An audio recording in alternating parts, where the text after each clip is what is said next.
Welcome back, YouTube, to another episode of my Speaker Podcast. Your boy Mike, aka Booby. Your boy Guzzle again. And what we doing today, we're doing something totally different. As you can see, we got a panel. And this panel is my family. These are my cousins. But in our family, we have like a text chat. We be chatting each other about Tarheels and Duke. So what I'm gonna do, I'm gonna let my cousins tell who they are and how we related, and then tell what team they like, and we're gonna go from there. So I'm gonna start from left to right. I'm gonna start with my cousin Tyler. My name is Tyler McDonald.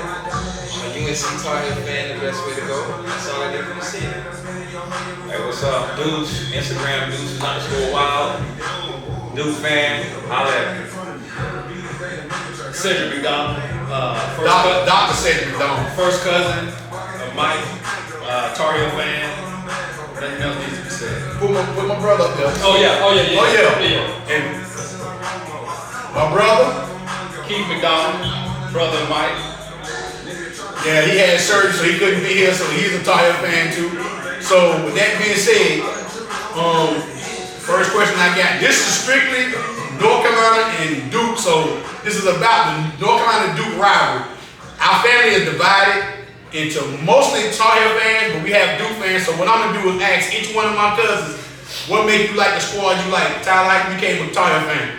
Man, so it started off, my pops was a big UNC fan, so I just followed it because of him. Then when I got older, a little bit older, like middle school, I believe, I met Raymond Felton for the first time. And it was either right before he went to UNC or right at the end of his time at UNC. And he was super chill, super cool, so I started following his career, and ever since then, like, my fandom for UNC just became super big. And of course, everybody loved Mike at the end of the day, so that's a part of it too. The biggest one I didn't know is my cousin Deuce. This is his older brother Deuce. So Deuce, how you became a Duke fan? I became a Duke fan when I was younger, and I was watching Duke play. Christian Laettner hit the game winner versus Kentucky to go to the Final Four. I might have been to go to the national championship. I'm not sure which one it was. Final Four. But I've just been a Duke fan since then, man. And then having a lot of North Carolina fans in the family just makes me yes, Lord. It just makes me Yes. like Duke more because Yes. North Carolina fans, they're a little aggressive, so it just pushed me to like Duke a little more. And before I get to my cousin Cedric, he ain't lying. In my family, Tar Heels run from grandmama to uncles to aunts to cousins. So he's standing on Duke. Everybody know the UVA, but we're not even gonna talk about that. We're gonna go to Cedric. So go ahead, C. So, like y'all said, I grew up in the house, Tar Heel fans, MJ, Sam Perkins, Jimmy Black. 82, hey? Yeah. Okay. Big Game James. Just had a love for him then, and just never wavered. Okay, so this is the question I got for y'all. I'm just throwing it out there, and y'all can talk amongst each other.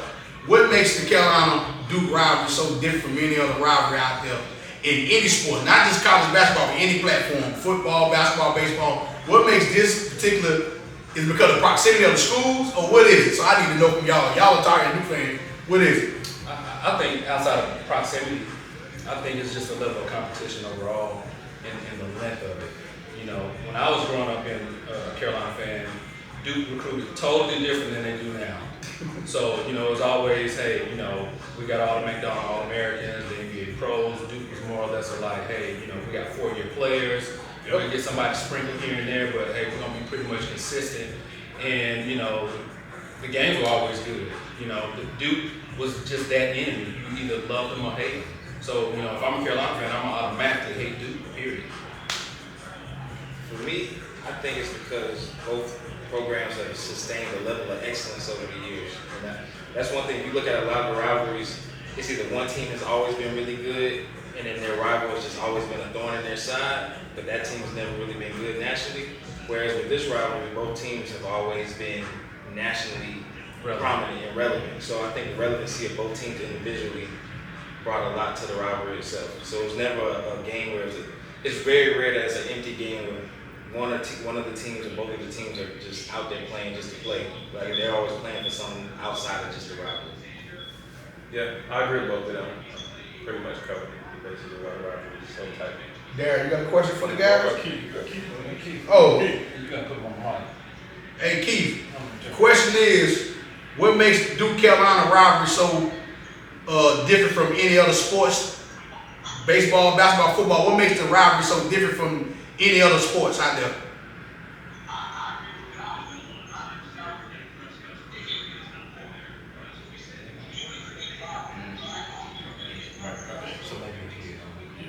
Okay, but this is what I got to get to the T though. In the last 15, 20 years, y'all give me all the political answers. I ain't really asking for that. I'm the older cousin. I want to get down to the T. What's the T? What Duke has changed their philosophy of how they get their players. Mm-hmm. Carolina used to get all the dogs. Mm-hmm. Let's just be honest. Y'all got the top tier players. Duke was getting the smart kids. Mm-hmm. You know, the Johnny Dawkins, Tommy Amicas, the Jay Billises. Let's be honest, the Mike Trubisky's. Am I lying? True. Now, y'all was getting, like you said, the Jimmy Blacks, the Michael Jordan, the Sam Perkins, the Word, and even further back, Bob McAdoo. Y'all was getting the players. Now, Duke done came in and started getting a lot of the extra athletes now. Mm-hmm. So, my thing is, the question I got for either one of y'all can answer it however you want to. In the last 10, 15 years, who's had the better pro players coming out of their program? In the last 15 years? 10, 15, because 10 to 15? okay, this ain't 20, this ain't 20. But this ain't 10 to 15. Okay. Let's back off the first point. Okay, let's go. You went from like, Duke getting the guys that would normally go to Carolina. Mm-hmm. Well, I think the first thing you got to look at is that Duke wasn't getting them until Dean left. Yeah. When Dean left, that was not at that rate. Okay. Not at that rate. Dean left in '97. So Duke didn't have no good teams. No. I didn't say teams. I said talent. NBA talent level. We won the national championship. No. Back The talent level. 1992. So when did Coach K start? 80. 80. So from 80. Let's go to 80 to 87? No. He came in 80 because they was about to fire. They was about to I fire. got it. In Johnny 1980. Dawkins was his first something. What? No, that was a class that saved. Hold on. Yeah, Johnny Dawkins, So they came Tommy in Hamilton. 82. They came in 82. Coach K got that job in 1980. So Duke went to the Final Four in 78. Coach K came in 1980, 81, somewhere in there. But from 80, 81 to 91, pros at Duke versus Carolina wasn't even close. He wasn't getting the same. But I got something to say about Now that. when 91 came, Go ahead. and y'all got Grant Hill because he the one to push y'all over the top. Okay, let's be honest. Yeah, but I'm just saying, adding Grant Hill to that 91 team pushed y'all to beat UNLV. Then y'all started slowly getting it. But when Dean left, there was a change in the guard. Now Coach K is the guy. And started getting these young brands in the world, the William Avery's, and Jason Williams. People like Jason Williams back in the day would have came to Carolina. Wow. What didn't play? Wow. What's crazy? It's funny you say that. When Bear Bryant left Alabama, Give it to him. Give it. all of a sudden, Get the team. LSU and Tennessee. What you trying to say? What's your point? What's your point? Where there's opportunity. So let's. It's funny y'all say y'all win the chips and we're not. How many you guys have? 7. How many does North Carolina have? 7. That's That's the championship. How many y'all got? How many? Yeah, we got 5.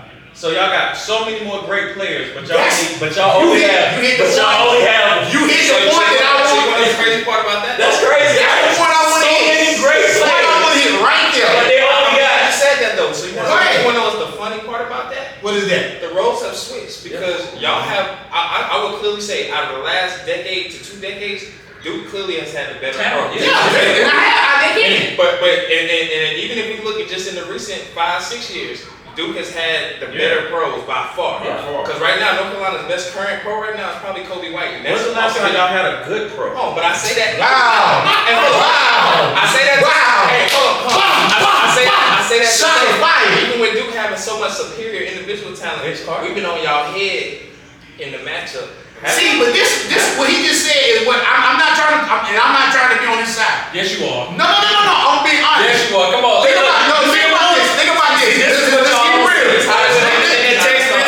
He doesn't say anything until he says Do something. you remember them saying this? There was a time when they used to be like, y'all don't got no pros. Name your pros. They always say that. They used to always say now that. said it switched. You see the narrative is switched. And the problem I had with this, okay, who was Stackhouse wingman? He was Antoine Jameson, right? No. Stackhouse was She-Wop. Yeah. Okay, Stackhouse had You had Touche. Antoine had just called. You had Touche.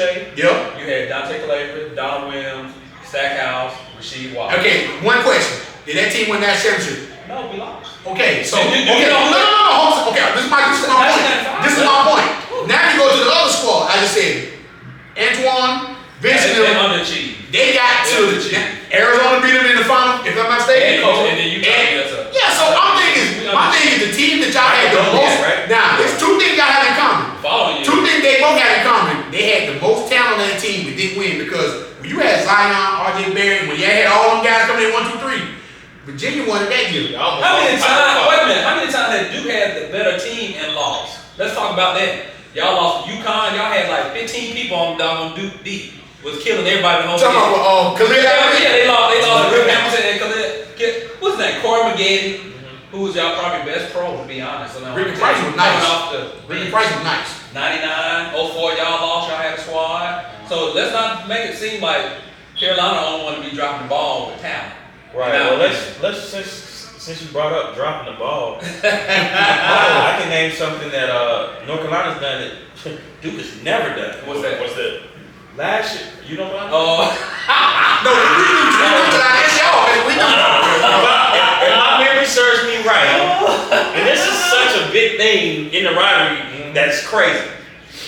North Carolina was the preseason #1 team last year coming into college basketball. The #1 team. Say it again. Now, just because you're preseason #1 doesn't mean you're supposed to win it. So I'm not getting mad at them because they didn't win it. Because just because you're preseason #1 doesn't mean you're supposed to win it, right? I mean, you're supposed to win it, but don't mean you're gonna win it, right?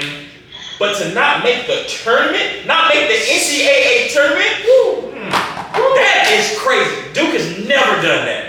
Duke, it's never been one season where Duke has been in the top 10 and top 15 and not make the tournament. That did hurt because I'm I'm gonna piggyback off what he said. The year right before that, you had a 15-point lead at halftime. And that's championship, right? Yeah, and Kansas slow walked you and beat you. They slowly dog. Yeah, then y'all had somebody. Wait a minute. If we're gonna be honest, y'all was over in sweat. Y'all was over in sweat. We barely beat twice in that year since we're going to 2021. You did. 100%. We beat Coach K. You did. Coach K. Y'all really was just salty. Y'all's last prayer was, please don't let them win the national. That's exactly what it was. That was y'all's last So prayer. But the whole besides game. that though, y'all had a 15-point lead at And halftime. you know what happened? Baycott's injury flared back up, and the game went south that day. It did. Remember, he rolled his ankle real bad at the game at the end of the game. Alright, so that's that one game. What happened the whole season last year? Oh no, that was an embarrassment. That's crazy. I'm a man that will admit when something was wrong, and whatever. What was wrong though? Please. It wasn't wrong. Everything. That's crazy. Everybody. So usually when a team has a shortcoming, you usually have one of your star players has an off season or bad. Literally everybody on that team had their down year at the same time. Preseason #1? Caleb Love had his worst. So did that game? Okay, so Davis had his worst statistical year. They couldn't win 21. Question with you. Did the backcourt, did that tension between RJ Davis and Caleb Love, did that hurt y'all chemistry wise? So I would say yes. I would say yes and no. I would say yes for a different reason. So I know everybody was talking about they had some off the court issues that went on. I don't even think it was that. I thought they were a bad bench to begin with, even from their freshman year. I always thought they weren't a great. And I agree 1,000%. I always thought individually they were better individually than they were together. Because even in the prior years, their freshman and sophomore years, if you always look, that team moved way better when one of them was off the court. But I believe in my heart, to be honest, RJ Davis is not a point guard. I believe that He's wholeheartedly. not. You know what I'm saying? So you got two guys, to your point, you got two guys playing the same position, and I don't get it. I just don't understand. But by the end of the day, you got to play the cards you dealt at the end of the day. And you got to put one of them at point. And I think Hubert Davis knew and understood that he could get Caleb Love to pass the ball more than he could get RJ Davis. RJ Davis, he's not as selfish as Caleb Love, but Caleb Love is one of those selfish passions to where, like, I'm loving it. I'm loving this explanation. What about you? No, it was bad. Can you tell us? YouTube, I'm loving this. YouTube, I'm loving this. I'm just I was just trying to last year, like preseason #1. That was. I'm gonna go with what he said. Okay, no, you don't want. Oh, so you gonna be political? Oh, so you gonna be political?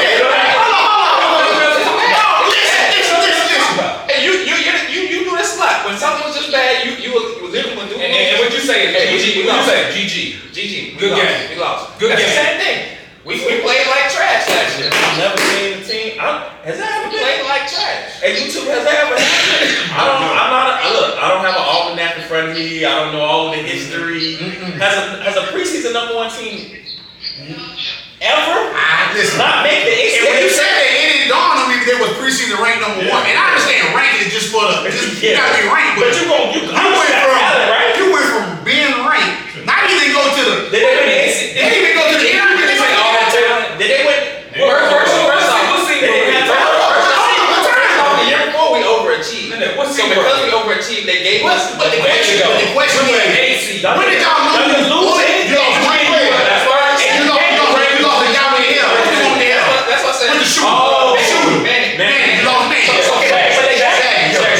So in all reality, and this is not an excuse, because at the end of the day, we didn't perform, we got a behind cut, and that's what we deserve. But at the end of the day, we overachieved in the tournament. We were what, 6, 7 seed? 8 seed? Which means we were 28. We got hot. 32nd. We got hot at the right time. So we were a talented team. But How many pros Duke had on that team? Whoa. Paolo. No, the focus is right. Because y'all had all that talent and still got now, that's the only thing I understand about the Carolina that particular year. When you got a guy that dominant, Mike's a second, all you gonna do every time you come to that court. Because Manny is good on the other end, but Manny couldn't do nothing with that boy. Throw it to him and move out the way. What matched up on us? He should been, Pablo should have been having before they get Carolina. You know why Coach K couldn't do it? What's his name? Pablo, right? Banchero. He should have averaged 40. You know why he did? Why? Coach K was so nervous because he couldn't do nothing with us on the opposite. That's right. That's why. Because Roach couldn't stay in front of Love because Love always had a hard on for Duke because he wanted to go to Duke. And Coach K picked Roach over him. That's right. So he always made it. He said it. He made a point to go to North Carolina to Boy, did he ever make a point. Who? He hit That's why he went to North Carolina. He wanted to go to Duke. Coach K, I didn't know that Coach story. K chose Roach over him, and he said, "I got to choose between. I don't want to misspeak on what the other team was, but I believe it was between North Carolina and Kentucky." And he chose North Carolina. He said, "I wanted to go to Duke since he chose him." And he was from Missouri, if I'm not mistaken. He said, "I'm gonna go to North Carolina despite Coach K." And he said, "I'm gonna make a point to ruin his night every time we play Duke." I'd be dang if he did. He did, man. Y'all just beat us, Coach K, last game. All in y'all house. Y'all beat us in the Final Four. It's huge. And I believe he came back. And then y'all lost in the championship. But now, I'm not going to knock him. I'm not going to put all this on Tarheels. I got to ask this question. How you got the number 1, 2, and 3 prospects? I was gonna get there. I'm not going to ask you. 2019? Yeah, you had Zion, Derek, and Cam Reddish. They took an L. And you still don't win. That's bad. All right, so watch this. How many times has a team dominated by freshmen? How many times has the team had? I'm answering this question. That's true. True. Because I'm saying the last time a team dominated but didn't win was the Michigan. That was it. But y'all had 3 first round guys. Excuse me, not on 3 first round. 3 top 10. Top elite players, but it's hard to win a national championship with freshmen as your dominant. Got all of your from the first option, second option, and third option. It's never been done. There's a reason for that. First time hearing you say There's a reason for that. The reason I think that's like that is because you got to think about it. Just like I said, the Michigan had the Fab Five. You know what I'm saying? They had no 3 pros. Exactly. Yes, they did. The 3 top 10s? They had 3 pros. No, 3 top 10s. They had Duke had number 1. They had lottery picks. But lottery picks. They were drafted like that. No, I'm talking about. But I'm saying, I'm Cam talking about the Reddish was a second round, and No. and then it was in the top 5. You talking about top 5? RJ Barrett went. No. RJ Barrett went number 2. 3, I think. It went Zion, Ja, RJ Barrett, and then when somebody else, Cam went 5th or 6th. Okay, so y'all said something. Michigan had Juwan Howard, Welber, and Let's see. 2000. Jalen Rose, Yeah. because Jimmy King and Ray Jackson. Both of them. Jimmy King got drafted, I'm not mistaken, by Zion went 1, RJ went 3, Cam Reddish went 10. 3 top 10, like I said. Yeah, that's amazing, but no rookie, no freshman dominated team has ever won national championship. The most successful freshman team has been the Michigan Fab Five. There's never been. There's a reason for that. So yeah, you can say we underachieved because we had the 3 top 10 players. Kentucky 2012 had mostly freshmen. But yeah, history is already What year was that? 2012. They were all freshmen. Yeah, history is already proven that the team that got the championship. Right, the most experienced team. You always got to have some utility guys. You gotta have a utility guy, you gotta have somebody. But I think on that team right there with Duke was one big problem. You ain't gonna make Zion a star, but R.J. Barrett will take a lot of bad shots. And that was their issue because R.J. Barrett always wanted to be the guy. And see what the thing is, that was his issue in New York. and you saying it right, because I've always said to me, he particularly hurt Cam Reddish' career, period. Because in Duke, he was the third option. Me personally, he should be behind Zion. It should be Zion, it should be Cam Reddish, and then Barrett. Honestly, with the way Zion plays, you don't even gotta make him the number one option because the way he's right. Because he gonna get something in there. Because he's never gonna be that person that you just hand the ball to and say, go get Because see, Cam Reddish to me, jumper was way better than Barrett. His game, period, was smooth. Yeah, I'm saying, but he was more ready for the NBA to me. Yeah. But Barrett, they blew him up like. On that Kentucky team, they won the championship. Oh, what was the freshman? Anthony Davis was a freshman. And Kid, but.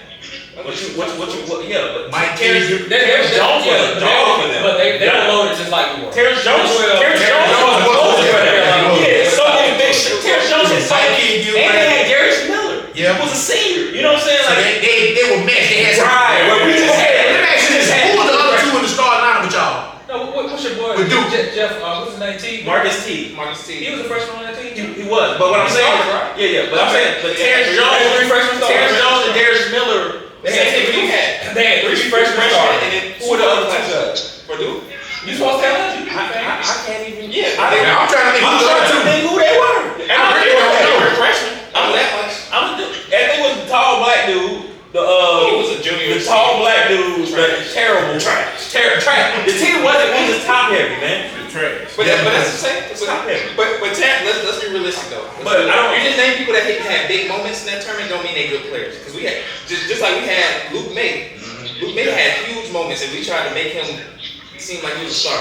All due respect, he was a decent player, but he was nothing like what. He's always a role. That moment made him bigger than what he really was. So just because somebody has a big moment don't mean they're a dog. Now I would Terrence Jones, he did end up having Okay, I was about to pull his career. I'm about to pull him his college that season because he was a dog that season. He had a decent beginning. Now Anthony Davis was the man, but Terrence Jones, he had a lot of. See what you just said on that team. Anthony Davis was the focal point. Of course. Everybody else know how to play the role. Mike King was the rebound, was the play defense. Darius Miller was a sharp. The three freshmen on that team were the focal points of that team. Right. Just like that's Terrence Jones was a Marcus T wasn't. He came back the following year, didn't he? No. Did he leave after his freshman year? And he struggled. He's not even in the league. Yeah. He wasn't ready to leave. He wasn't even the man on that team. He was just a hot prospect that was So we here. can say that about Cam Reddish too. If that's the case, because he's struggling right now. Now, granted, we all have our reservations as to why, but you can make that same argument. You're right about that. But so that's what I'm saying. Just because you're ranked number 1, number 2, 3, we really see who you are at the next level if you're able to still be that same guy. But we talking about in college. Okay, so